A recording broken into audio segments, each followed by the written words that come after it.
ended up at USC Aiken in '88. Is that right?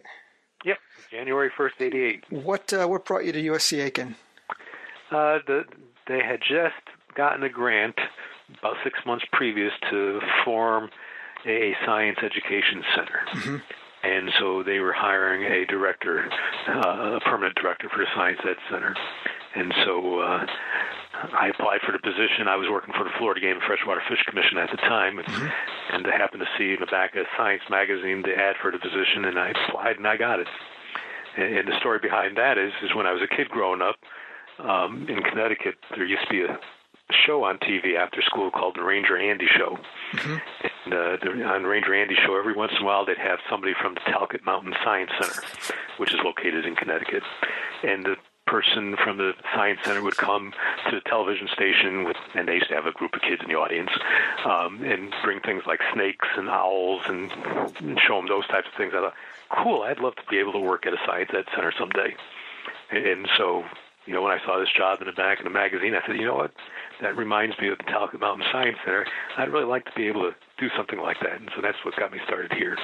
And this is the Ruth Patrick Science Education Center? That's right. Yeah. And so when we started, it was they had just gotten a grant from the National Science Foundation to work with teachers, teaching them content and hands-on science in the content areas. And so as part of that grant, they had money to hire a full-time director, and that's what they hired me to do. Got it. And tell me a little bit about your role there. What were your thoughts as you were putting it together? What was your vision for it, and how did you put that into practice? Well, I was pretty fortunate. When I got here, I don't think anybody had a solid idea of what they wanted to do with the Science Education Center. They knew they had a grant that said you had to teach some courses for teachers, but beyond that, it was pretty much, they gave me pretty much free rein to do what I wanted to do. Mm-hmm. And so again, in the back of my mind was Talcott Mountain Science Center. Yeah. Although I'd never seen it, I'd never visited. I just saw it from the Ranger Andy Show. Yeah. But it was a matter of getting kids excited about science, and so my thought was let's go out into the schools, do some programs on animals and stuff like that, get the kids excited, teach teachers some courses on hands-on science so that they can get the kids excited. And then, the idea from there was, if I get enough interest in the area, maybe we can build a building on campus. Again, fortunate enough that I worked for chancellors who said, Jeff, if you get the interest and we're able to raise the money, maybe we can have a building on campus. And so for the first couple of years, I just went out to the schools and, did about 250 classrooms a year, mm-hmm. Doing school group presentations on all sorts of things.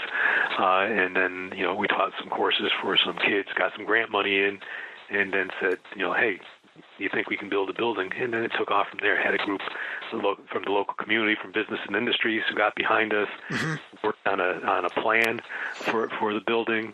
And we were fortunate enough to be able to, with the help of the chancellor, obviously, to raise funds to build the building. And so we built the first, what I call the first edition of the Science Ed Center. And then now we had a place where students can actually come to campus and participate in hands-on science programs, a place for teachers to come on campus to take courses. And then it took off from there. I mean, I think we started the first year, we actually had a building. We might have had 800 student visits. I mean, now we're over 80,000 student visits a year. Wow. Yeah, I've taken a look at some of the videotapes.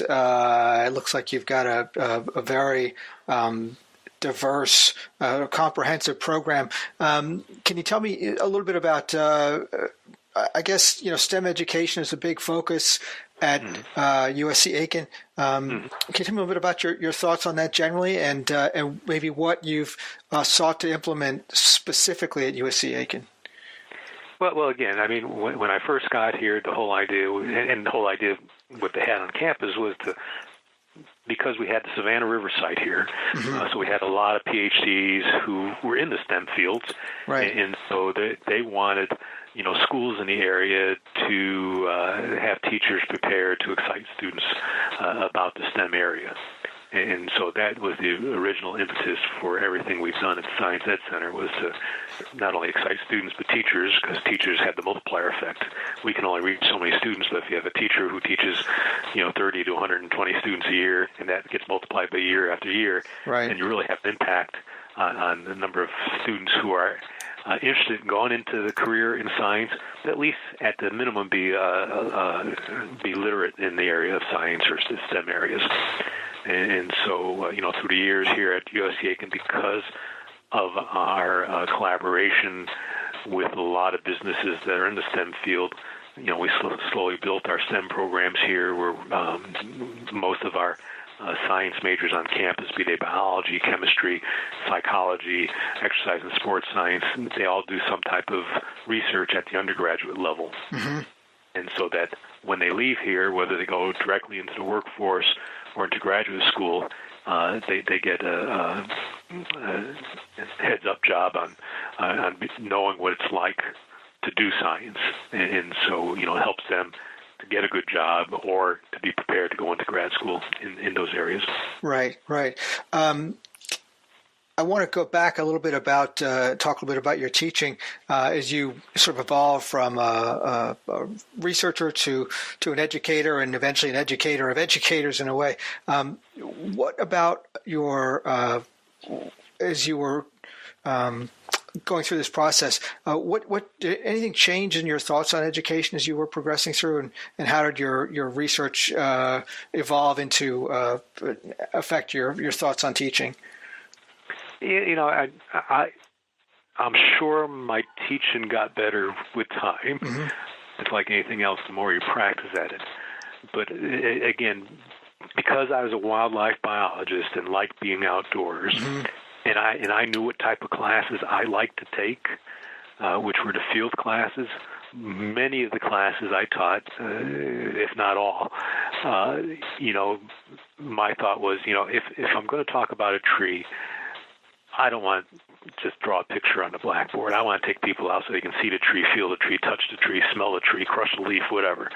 And that's true for any of the fields in science. If I'm talking about physics, I want them to do something that demonstrates a principle or theory.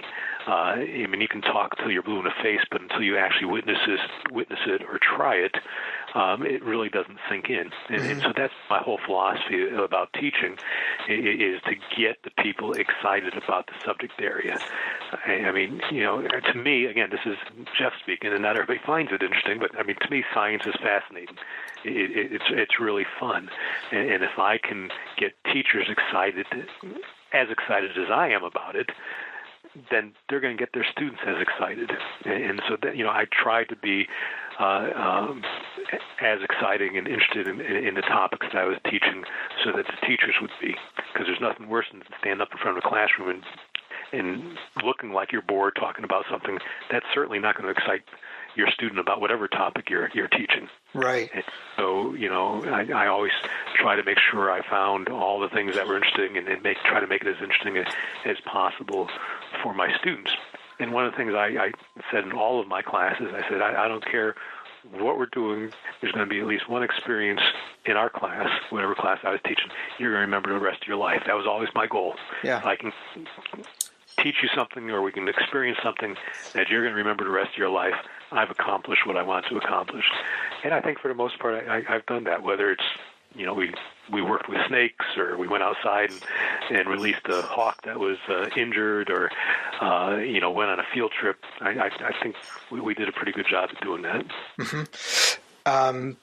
Continuing along that line, you took over as a dean of the School of Education in 2001. Can you tell me a little bit about what precipitated that? What made you want to make that move sort of more into an administrative? Well, it was sort of a, you walk into the wrong office at the right time, or right office at the wrong time. Mm-hmm. I just happened to walk into the chancellor's office, or ran into the chancellor. I can't remember if it was in his office or we were in a hallway someplace, and he was in the process of looking for somebody to take over the School of Ed, and he asked me if I had an interest. And I said, my background's education. I actually have a master's in science education.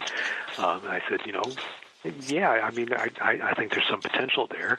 And I saw the potential of also tying in some of the activities of future teachers and what we did at the Ruth Patrick Science Ed Center. And I said, yeah, I'd be interested in doing that. And so that's how that all evolved, was just through a conversation, either in his hallway or the office. I can't remember where the conversation took place, but it was just sort of running into each other, and it happened like that. And so that's how that happened. Mm-hmm. What were some of the challenges you faced when you took over, and what were some of the goals that you tried to achieve while you were there? Yeah, I mean, the first goal we had was accreditation. They were getting ready to go up for reaccreditation through NCATE, right? Which is now called CAPE, but NCATE at the time. And so, my first thought was, a couple of weeks before I took over the job, somebody in the school of ed said, Jeff, NCATE's coming in a couple of years, and I'm going to my